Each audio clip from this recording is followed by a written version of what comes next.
আসসালামু আলাইকুম। আজ শুভ দুপুর। আজকে বাংলাদেশের জন্য একটা হিস্টোরিক ডে। আপনি জানেন যে আজকে সকাল 10:30-এ মাননীয় চিফ অ্যাডভাইজার সাথে 6 জন অ্যাডভাইজার, গুম কমিশনের 5 জন ইনক্লুডিং ওনাদের প্রধান জাস্টিস মইনুল ইসলাম চৌধুরী, আর 8 জন যারা গুমের শিকার হয়েছিলেন শেখ হাসিনার 15 বছরে রুলে, তারা আজকে সবাই আয়নাঘরে ভিজিট করতে গিয়েছিলেন। তার মধ্যে আয়নাঘরগুলো 3টি জায়গায় লোকেশনে আমরা যাই, তার মধ্যে 2টো হচ্ছে র্যাবের লোকেশন এবং আর একটা হচ্ছে ডিজিএফআইয়ের। এবং সেইখানে তাদেরকে কিভাবে রাখা হতো, কিভাবে তাদেরকে টর্চার করা হতো এবং কিভাবে তারা দিনগুলো কাটিয়েছেন। কেউ কেউ আছেন যে যারা 8-9 বছর ছিলেন এবং তার একটা ভিভিড বর্ণনা, এটা মানে শোনা যায় না, মানে এটা ল্যাঙ্গুয়েজ আসলে প্রকাশ করার মতো না। তো এইটার এই ভিজিটে এগুলো প্রকাশ পায় এবং এটা যারা ভিকটিম ছিলেন তারা তাদের অর্ডিল বর্ণনা করেন। এবং সেই ক্ষেত্রে প্রফেসর ইউনূস প্রত্যেকটা স্পটে গিয়েছেন, প্রত্যেকটা আয়নাঘর, যেই লোকেশনে যতগুলো আয়নাঘর ছিল প্রত্যেকটা স্পটে ঘুরে ঘুরে দেখেছেন। এবং এই প্রত্যেকটা স্পটেই যারা ওই স্পটের যাদেরকে রাখা হয়েছিল তারা তাদের ঘটনাগুলো, তাদেরকে কিভাবে আনা হলো, কিভাবে তাদেরকে টর্চার করা হলো, কিভাবে তারা দিন কাটালেন। এবং তারা আসলে কেউ তো আছেন যেমন আবদুল্লাহ আজমি, আরমান, ব্যারিস্টার আরমান, তারা 8-9 বছর ধরে ছিলেন, তারা কিভাবে ছিলেন পুরো বর্ণনাটা এসছে। এবং আপনারা জানেন আমরা সবাইকে নিতে পারিনি, আমরা সরি ফর দ্যাট। বাট আমরা যেটা করেছি, আমরা বিটিভির সমস্ত যেগুলো বিটিভির মাধ্যমে সবগুলো আমরা ভিডিও করেছি, করে আমরা সবাইকে আমরা এটা দিয়েছি। আমাদের সাথে শুধুমাত্র 2টা মিডিয়া আউটলেট ছিল। আর এ বিষয়ে ভিজিটটা শেষ হওয়ার পরে মাননীয় চিফ অ্যাডভাইজার একটা বক্তৃতা দেন, আমরা ওইটা আপনাকে এদিকে শেয়ার করিয়েছি। তো আমি আবার এইটা বক্তৃতার থেকে আমি আপনাদেরকে পড়ে শোনাই। উনি যেটা বলেছেন, যা দেখেছি তা বর্ণনা করার মতো না, এটা অবর্ণনীয়। বর্ণনা যদি করতে হয় তাহলে বলতে হয় এটা বীভৎস দৃশ্য। মানুষের মনুষ্যত্ববোধ বলে যে কোনো কিছু আছে, এই দৃশ্য মনুষ্যত্ববোধ থেকে বহু দূরে। যা হয়েছে এখানে, গুমের শিকার যে কয়জন আমাকে বর্ণনা দিয়েছেন সেগুলো অবিশ্বাস্য, নৃশংস অত্যাচার। যতটাই শুনি অবিশ্বাস্য লাগে। বিনা দোষে তাদেরকে তুলে এনে টর্চার করা হয়েছে। এটাই কি আমাদের সমাজ? এই সমাজ কি আমরা গড়লাম? তিনি বলেছেন, গত সরকার সর্বক্ষেত্রে আইয়ামে জাহেলিয়া প্রতিষ্ঠা করে গেছে। এই আয়নাঘর হলো তার একটা নমুনা। আবার আমি কোট আনকোট, উনি যেটা বলছেন, যে খুপড়ির মধ্যে তাদেরকে রাখা হয়েছে, গ্রামের মুরগির খাঁচাও এর থেকে বড় হয়। তাদেরকে মাসের পর মাস, বছরের পর বছর এভাবে বন্দি করে রাখা হয়েছে। মানুষ হিসাবে সামান্যতম মানবিক অধিকার থেকেও তাদের বঞ্চিত করা হয়েছে। তিনি বলেছেন, এটা আমাদের সবার অপরাধ যে এটা আমরা হতে দিয়েছি। যারা করেছে তারা আমাদেরই সন্তান, ভাই, আত্মীয়। এই সমাজকে নিপীড়নের এই চূড়ান্ত রূপ থেকে বের করে না আনতে পারলে এই সমাজ টিকে থাকবে না। প্রধান উপদেষ্টা কমিশনকে বিশেষভাবে ধন্যবাদ জানিয়েছেন। উনি বলেছেন যে তারা কোদাল হাতে দেয়াল ভেঙে এইসব টর্চার সেল আবিষ্কার করেছে। গুম কমিশনের রিপোর্ট জাতির জন্য একটা বড় ডকুমেন্ট। এটা অবশ্য পাঠ্য হিসাবে সবাইকে পড়তে হবে। যারা এর সঙ্গে জড়িত অবশ্যই তাদের বিচার করতে হবে, তা না হলে আমরা নিষ্কৃতি পাব না। আপনারা জানেন কিছুদিন আগে একটা রিপোর্ট হয়েছিল যে আয়নাঘরে ভিজিট হচ্ছে না, কিন্তু আপনারা দেখলেন তো, আমরা প্রত্যেকটা ঢাকা যতগুলো আয়নাঘর আছে সবগুলোতেই বিশিষ্ট সেগুলো ভিজিট হয়েছে। এবং বাংলাদেশে যত আয়নাঘর আছে প্রত্যেকটা খুঁজে বের করা হবে। সোফার আমাদের কাছে গুম কমিশনের ইনভেস্টিগেশন অনুযায়ী এবং সিকিউরিটি ফোর্সের যা ইনভেস্টিগেশন করেছে আমরা জেনেছি এটার সংখ্যা কয়েকশো, মেবি 700 থেকে 800, এবং এইটা আরও বের হচ্ছে। এবং এটা বোঝা যাচ্ছে যে এটা শুধুমাত্র ঢাকায় কনসেন্ট্রেট ছিল না, প্রত্যন্ত অঞ্চলেও এরকম অনেক আয়নাঘর ছিল। এবং এটার সত্যিকার অর্থে আপনার যদি হিউম্যান রাইটস ওয়াচ, যেটা নিউ ইয়র্ক বেস একটা টপ হিউম্যান রাইটস অর্গানাইজেশন, তাদের যদি রিপোর্ট পড়েন সেখানে স্পষ্ট লেখা আছে, তাদেরকে সিকিউরিটি ফোর্সের অফিসাররা বলেছেন যে এই গুম এবং খুনের সাথে পতিত স্বৈরাচার শেখ হাসিনা ছিল, তার অর্ডারে এগুলো হয়েছে বেশিরভাগ। আমরা আজকে আরও একটা ইম্পর্টেন্ট দিন এই জন্য যে আজকে আপনারা জানেন ইউএন, ঠিক আমরা যখন কথা বলছি ইউএনের হিউম্যান রাইটস অফিস আজকে তাদের বাংলাদেশে যে জুলাই অগাস্টে যে অভূতপূর্ব যে একটা ঘটনা ঘটলো, যে ম্যাস আপরাইজিং হলো, সেই সময় যে অ্যাট্রোসিটিস হয়েছে সেটার উপর একটা ফ্যাক্ট ফাইন্ডিং রিপোর্ট দিয়েছে। এবং এই ফ্যাক্ট ফাইন্ডিং রিপোর্টটা ছিল পুরোপুরি তাদের ইন্ডিপেন্ডেন্ট রিপোর্ট, সেখানে গভর্নমেন্টের কোনো ইনফ্লুয়েন্স নাই, গভর্নমেন্টের কোনো ধরনের কোনো এখানে রোল ছিল না। ইউএনের এই রিপোর্টটার মাধ্যমে আমরা যেটা জানতে পেরেছি সেটার উপরে আলোকপাত করবেন আমার কলিগ, আমাদের deputy press secretary Azad Majumdar. ধন্যবাদ আপনাদের সবাইকে। আপনারা হয়তো পত্রপত্রিকায় এর মধ্যে কিছু কিছু তথ্য দেখেছেন, আর এই রিপোর্টের কিছু একটা হাইলাইটেড কিছু অংশ আমরা এর মধ্যে আপনাদের সাথে শেয়ার করেছি। আপনারা দেখেছেন যে কীভাবে জুলাই আগস্টের সময় আসলে টর্চার করা হয়েছে, খুন করা হয়েছে, ছাত্রীদেরকে যৌন নির্যাতন করা হয়েছে বা ধর্ষণের হুমকি দেওয়া হয়েছে, আরও নানা ফরম্যাটে তাদেরকে চিকিৎসা বঞ্চিত করা হয়েছে।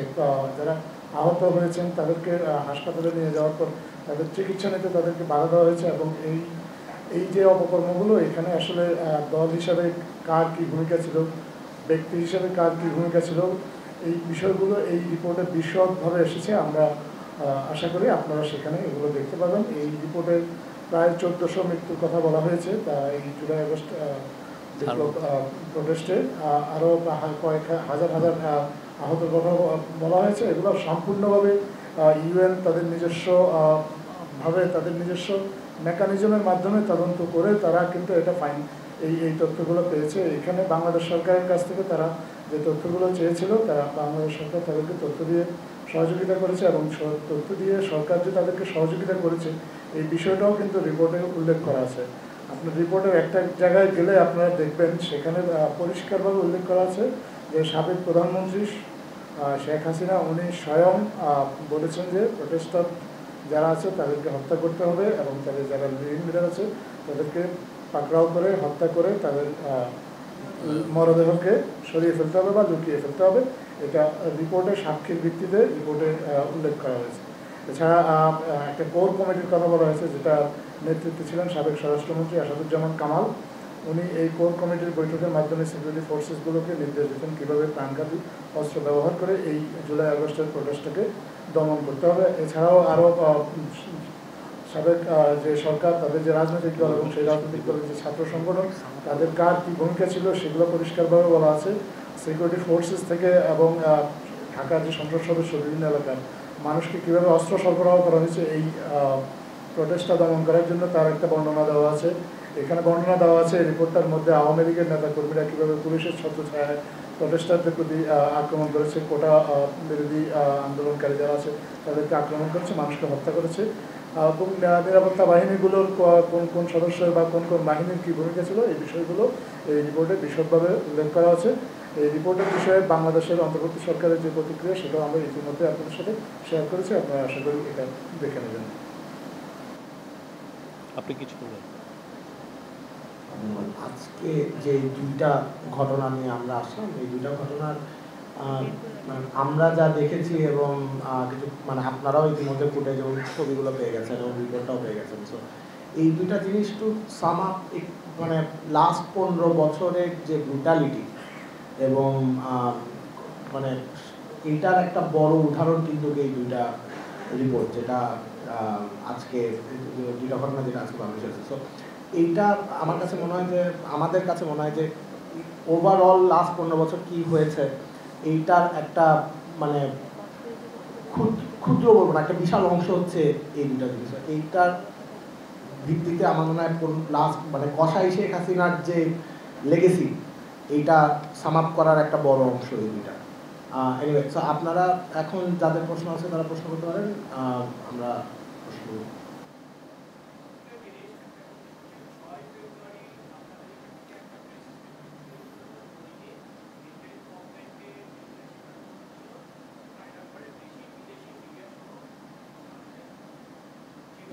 মহোদয় ভিজিট করবেন। আজকে আমরা অলরেডি দেখেছি বিভৎস বর্ণনা, আমরা নানা জায়গা থেকে অকল্পনীয় লোমহর্ষক বর্ণনা আমরা পাচ্ছি। আমার প্রশ্ন হচ্ছে যে এই দেশি বিদেশি মিডিয়ায় কারা গিয়েছিলেন এবং এইটার বিষয়ের ক্রাইটেরিয়াটা কিরকম ছিল? আপনার প্রথম প্রশ্নটা, আমরা দ্বিতীয় প্রশ্ন, রিজার্ভেশন কোন গ্রুপের থেকে কোনো রিজার্ভেশন ছিল কিনা? আর আরেকটা জিনিস আমি বলে নেই যে গুম কমিশনের রিপোর্টের পরেও অ্যারেস্ট ওয়ারেন্ট ইস্যু হয়েছে বেশ কিছু লোকের নামে, তারা অনেকেই এখনো গ্রেপ্তার হয়নি। একটা বিশেষ বাহিনীর লোকজন যারা আমরা দেখতে পাচ্ছি তারা গ্রেপ্তার হয়নি। তো এই বিষয়ে আপনাদের মন্তব্য। আমি আপনার প্রথম প্রশ্নটা বলি যে আমরা যে জায়গাগুলো গেলাম, আপনারা দেখেছেন, এটা ছবি আমরা দিয়েছি, খুবই টাইনি, খুবই ক্ষুদ্র ক্ষুদ্র রুম, এবং এটা যে প্যাসেজ খুবই দূর। কিছু কিছু ক্ষেত্রে দেখা যাচ্ছে যে আমরা ওই ইট ভেঙে ওইটার থেকে প্যাসেজ তৈরি করা হয়েছে। তো পুরো বিষয়টা আসলে লজিস্টিক্যালি এটা একটা চ্যালেঞ্জ ছিল। সেই জন্য আমাদের আইডিয়া ছিল যে আমরা বিটিভির থেকে নিব, বিটিভির এবং পিআইডির থেকে আমরা ফটোগ্রাফার নিয়েছি, বিটিভির থেকে আমরা টেলিভিশনের দুটো ক্যামেরাম্যান নিয়েছি, এবং আমাদের নিজস্ব যারা প্রেস উইংয়ের একজন ফটোগ্রাফার ছিলেন উনি ছিলেন। এছাড়া আমরা বাইরের থেকে নিয়েছি আল জাজিরাকে আর নেত্র নিউজ জানেন, সে বাংলাদেশ ফোকাস একটা নিউজ ওয়েবসাইট, এবং তাদের এই যে আয়নাঘরের বিষয়ে তাদের যথেষ্ট অবদান আছে। তারা কিন্তু এটার সাথে ডগেডলি তারা কিন্তু এই জিনিসটা পার্সিউ করছিল সেই স্টোরিটা, তো তাদেরকে আমরা নিয়েছি। আর একজন সাংবাদিকও ছিলেন। এর বাইরে আমরা নিতে পারিনি, আসলে লজিস্টিক্যালি এটা খুব চ্যালেঞ্জিং ছিল এইটা নেওয়ার বিষয়টা। আর আপনি যেটা বললেন যে যাদের বিরুদ্ধে অ্যারেস্ট ওয়ারেন্ট হয়েছে, আমরা গুম কমিশন কাজ করছে, ইন্টারন্যাশনাল ক্রাইমস ট্রাইব্যুনাল যেটা এগুলো এই কেসগুলো দেখছে তারাও কাজ করছে। আপনারা যথাসময়ে এগুলোর রেজাল্ট পাবেন। আমি ওই সমকালে কাজ করি, আমার নাম অমিত সুপাল। আমি একটা বিষয় একটু জানতে চাচ্ছিলাম, এটা হলো শোনা যাচ্ছে? হ্যাঁ হ্যাঁ বলেন। আমার মনে হয় আপনি নিজেও সেখানে উপস্থিত ছিলেন নাকি? জি জি আমি ছিলাম।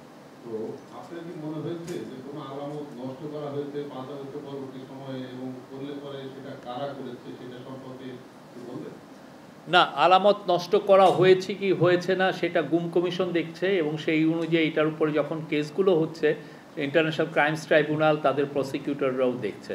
আমরা প্রত্যেকটা জিনিসগুলো দেখছি, এবং সেই আলোকে আমরা যেটা করেছি যে এটা এখন এই একটা এভিডেন্স হিসেবে গুমের এই প্রত্যেকটা আয়নাঘরগুলো এখন সিলগালা করা থাকবে, বিকজ এটা আমাদের লিগ্যাল প্রসেসে এটা লাগবে। তো সেই বিষয়টা এখন মনে হওয়া, এটা তো লিগ্যাল বিষয়, ওরা এটা ডিসাইড করবেন, ওনারা বলবেন যে কিভাবে এটা আদৌ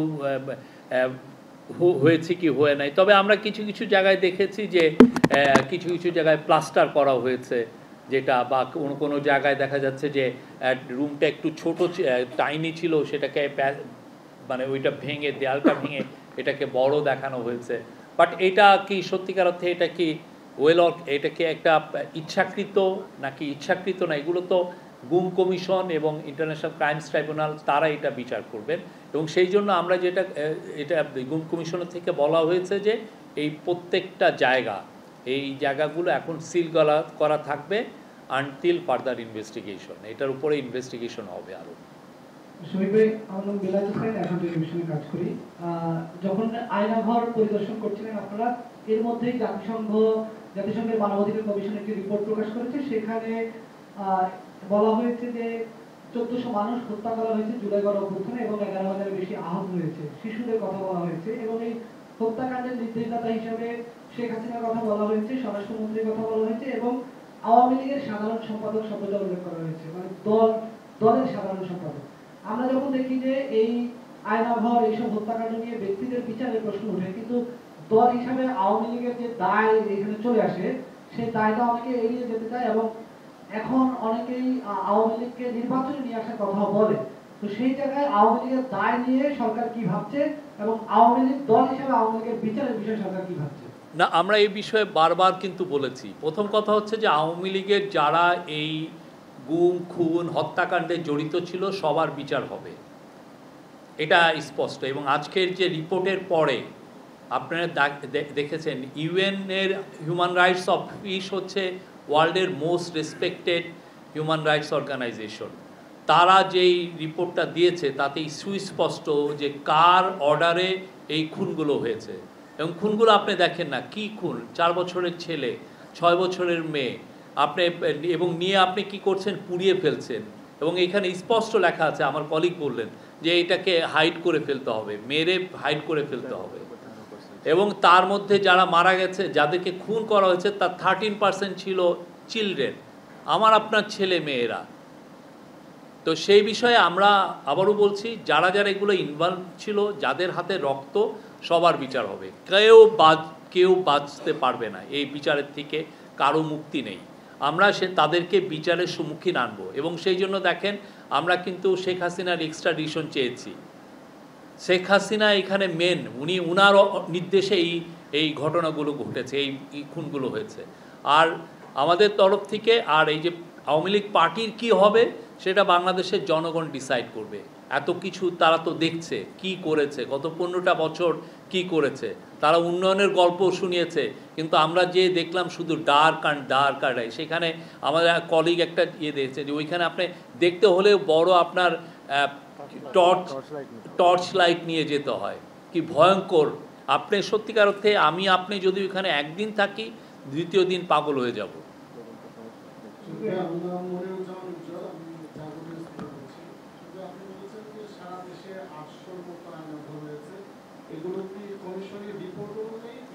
এটা আমরা ধারণা করছি, এটা কিন্তু ইনভেস্টিগেশনের পার্ট, এটা ইনভেস্টিগেশন হচ্ছে।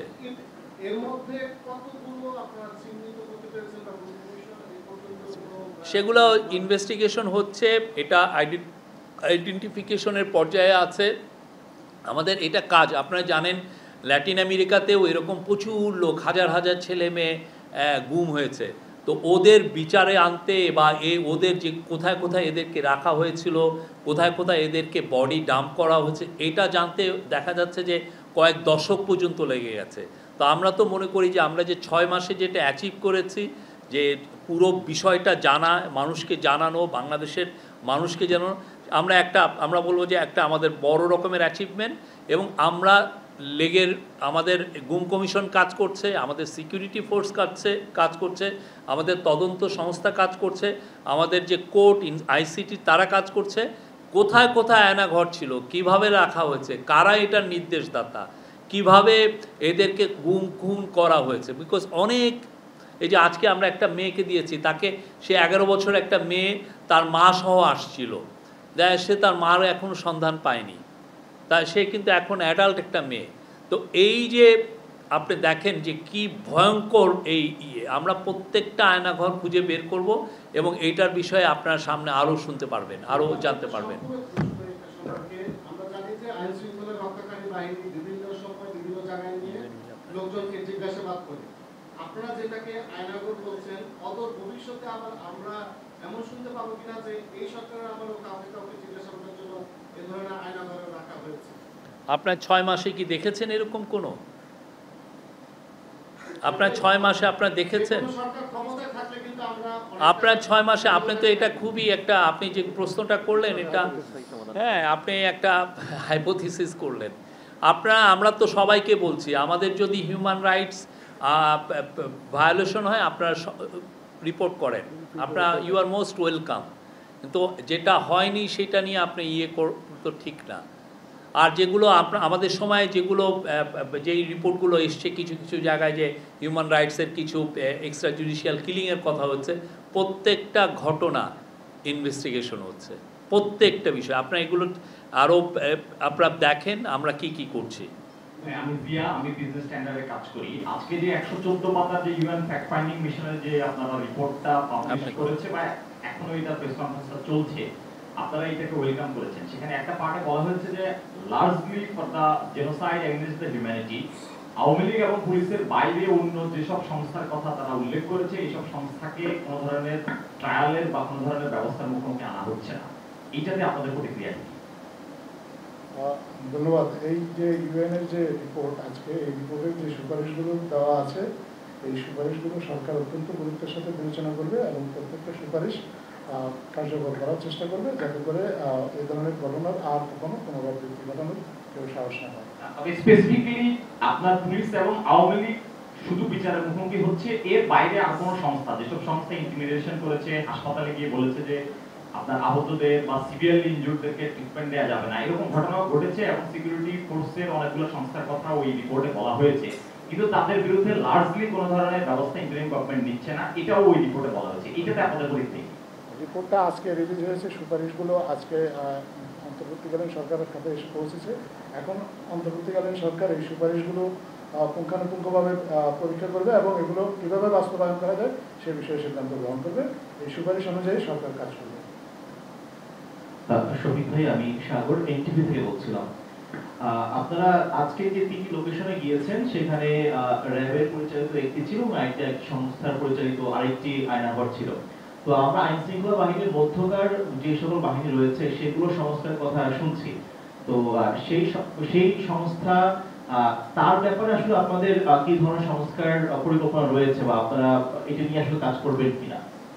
আমাদের তো অনেকগুলো রিফর্ম কমিশন কাজ করছে, আমাদের জুডিশিয়াল রিফর্ম কমিশন কাজ করছে, পুলিশ রিফর্ম কমিশন কাজ করছে, এগুলোর অনেকগুলোর আওতায় এই সমস্ত জিনিস পড়বে, আপনি দেখবেন।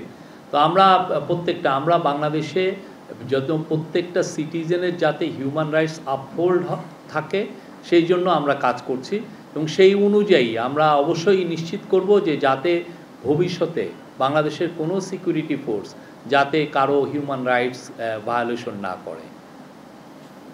আমি দেশ টিভি থেকে জান্নাতুল মোহনা বলছি। জাতিসংঘের যে প্রতিবেদনটি বের হলো সেখানে র্যাব এবং এনটিএমসি কে বিলুপ্ত করার একটি সুপারিশ করা হয়েছে। তো আপনারা সেটাকে কিভাবে দেখছেন এবং রাজনৈতিক দল নিষিদ্ধের ব্যাপারে বিরত থাকতে আপনাদেরকে আহ্বান জানানো হয়েছে, সেই বিষয়টা নিয়ে যদি বলতেন। ধন্যবাদ। আমরা এই মুহূর্তে ইতিমধ্যে কিন্তু আপনার এই প্রশ্নের জবাব দিয়েছি যে আমরা রিপোর্টটা বর্তমান অন্তর্বর্তীকালীন সরকার আজকে পেয়েছে এবং এই রিপোর্টের যে সুপারিশ সেই আলোকে সরকার কাজ করবে, সুপারিশগুলো উপযুক্ত নিয়মে বাস্তবায়ন করার চেষ্টা করবে।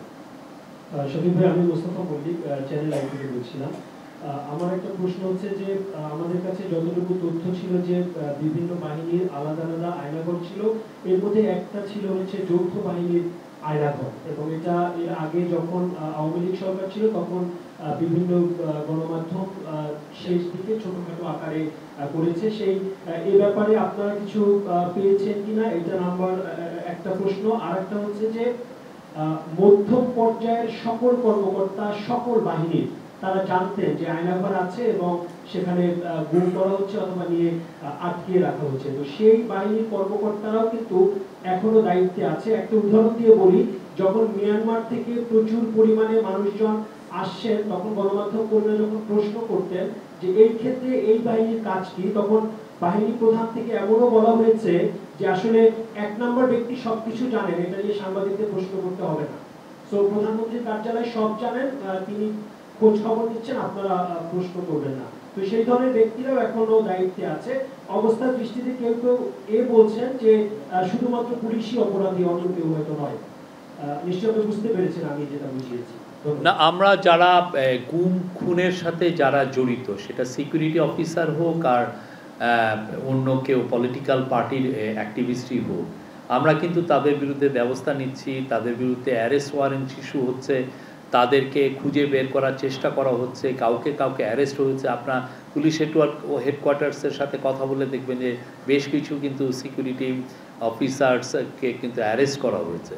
তো আপনি যদি বলেন যে কিছু হচ্ছে না, তা না, কিন্তু কথা হচ্ছে যে আমরা সত্যিকার অর্থে আসলাম তো 6টা মাস। আপনি যদি ল্যাটিন আমেরিকা দেখেন, এগুলোর ক্ষেত্রে অনেক বছরের পর বছর লেগে যায়।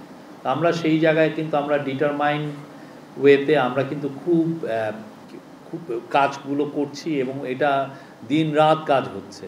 কোথায় কোথায় আয়নাঘর আছে, কারা কারা ইনভলভ ছিল, কারা কারা কাদের কাদের নামগুলো আসছে, সেগুলোকে পুঙ্খানুপুঙ্খভাবে বিচার করা, কে কে এখানে অর্ডার দিত, সেগুলো আমরা ইনভেস্টিগেট করছি। এবং এই ইনভেস্টিগেশনে যেগুলো যখন এই প্রথম যে রিপোর্টটা আমরা এটার যেগুলো পাবলিশেবল, বিকজ এটার কিছু লিগাল ডকুমেন্ট থাকে, সেগুলো আমরা কিন্তু আপনাদের কাছে পাবলিশও করছি, আপনারাও সেই অনুযায়ী রিপোর্ট করছেন। আপনারা দেখেন, আমরা যারা বাংলাদেশে এই গত 15 বছরে যারা গুম খুনের সাথে জড়িত ছিল সবাইকে খুঁজে বের করা হবে, সবাইকে আইনের আওতায় আনা হবে, এই বিষয়ে আমরা কমিটেড। আসসালামু আলাইকুম, আমি সালমান শাহ, কাজ করছি দ্য ফাইন্যান্সিয়াল এক্সপ্রেস। নির্বাচনের বিষয়ে বলা হচ্ছে যে ডিসেম্বরে নির্বাচন হওয়ার একটা সম্ভাবনা আছে। তো তার পূর্বে এই গুম কিংবা বিগত আন্দোলনে যারা সরাসরি হামলার সাথে বা ঘটনার সাথে জড়িত তাদের বিচার প্রক্রিয়া কতটুকু সম্পন্ন হতে পারে, আমার প্রথম প্রশ্ন। আর দ্বিতীয় প্রশ্ন হচ্ছে, দেশের বর্তমান যে একটা আমরা মব জাস্টিসটা দেখতে পাচ্ছি বা বিভিন্ন জায়গায় শৃঙ্খল একটা পরিবেশ তৈরি হয়েছে, এই বিষয়ে সরকার কতটুকু পদক্ষেপ নিচ্ছে এবং বর্তমান যে অপারেশন চলছে এটি কি মানবাধিকার পূর্ণ হওয়ার কোনো সম্ভাবনা আছে কি? আপনি শেষের যেটা বলছিলেন সেটা সম্ভাবনা না, আশঙ্কা বলা উচিত ছিল। তো আমরা সেই অনুযায়ী কিন্তু আইন শৃঙ্খলা বাহিনীকে নির্দেশ দেওয়া হয়েছে চিফ অ্যাডভাইজারের তরফ থেকে, ইন্টারিম গভর্নমেন্টের তরফ থেকে, যে অবশ্যই আমরা দেশে যারা নৈরাজ্য সৃষ্টি করতে চায় এবং যাদের বিরুদ্ধে সুস্পষ্ট অভিযোগ আছে তাদেরকে এই অপারেশন ডেভিল হান্টের মাধ্যমে আইনের আওতায় আনা হবে। কিন্তু অ্যাট দ্য সেম টাইম আমরা ইন্টারিম গভর্নমেন্টের থেকে সিকিউরিটি ফোর্সের কাছে নির্দেশনা গিয়েছে যে কারো যেন কোনো হিউম্যান রাইটস ভায়োলেশন না হয়, এইটা একটা। আর একটা হচ্ছে নির্বাচনের বিষয়ে আমার মনে হয় যে আমরা এটা নিয়ে অনেক কথা বলেছি, এটা আমরা সেটা নিয়ে আইন মন্ত্রণালয়, ইন্টারন্যাশনাল ক্রাইমস ট্রাইব্যুনাল তারা এটা নিয়ে কাজ করছে। তারা যতটা, কিছুদিন আগে দেখবেন 2-3 দিন আগে প্রফেসর ইউনুস কিন্তু এটা নিয়ে বক্তব্য দিয়েছেন যে আমরা তাড়াতাড়ি করলে যেন অবিচার না হয়ে যায়, উনি কিন্তু এটার কথা বলেছেন। আমরা এমন কোনো তাড়াতাড়ি করব না যার জন্য একজনের উপরে আপনারাই তখন আবার লেখালেখি শুরু করবেন যে না এটা অবিচার হচ্ছে। আমরা সুবিচার নিশ্চিত করতে চাই, বিচার নিশ্চিত করতে চাই, এবং সেটাকে আপনারা দেখবেন যে এটা ইন্টারন্যাশনাল যেটা স্ট্যান্ডার্ড সেটাও মেনটেন করা হবে।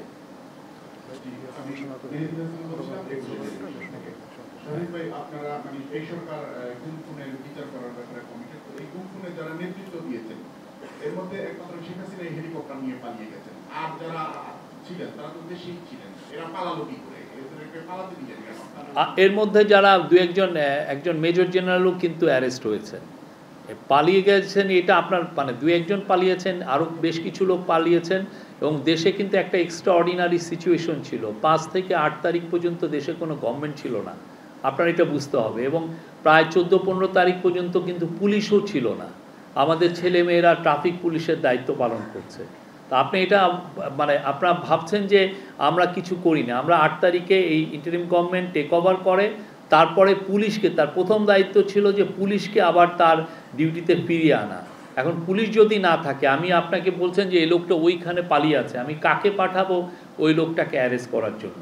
তা আমাদের চেষ্টার তো অন্তহীন, আমরা চেষ্টা করছি। এই বিষয়ে আমাদের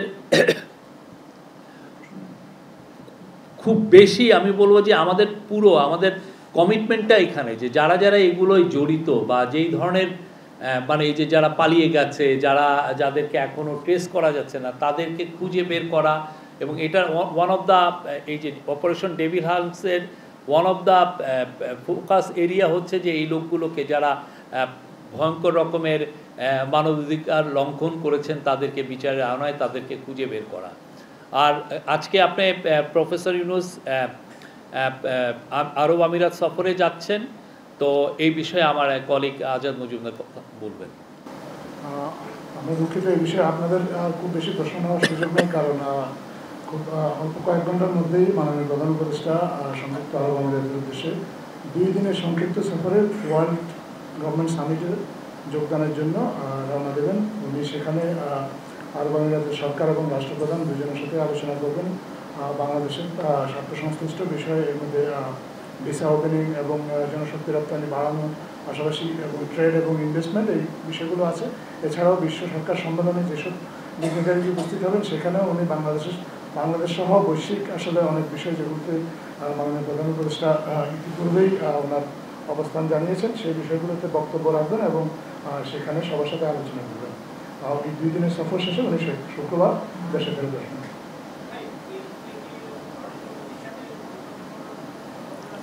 এ ধরনের কোনো সম্ভাবনা এখন পর্যন্ত আমাদের জানা নেই।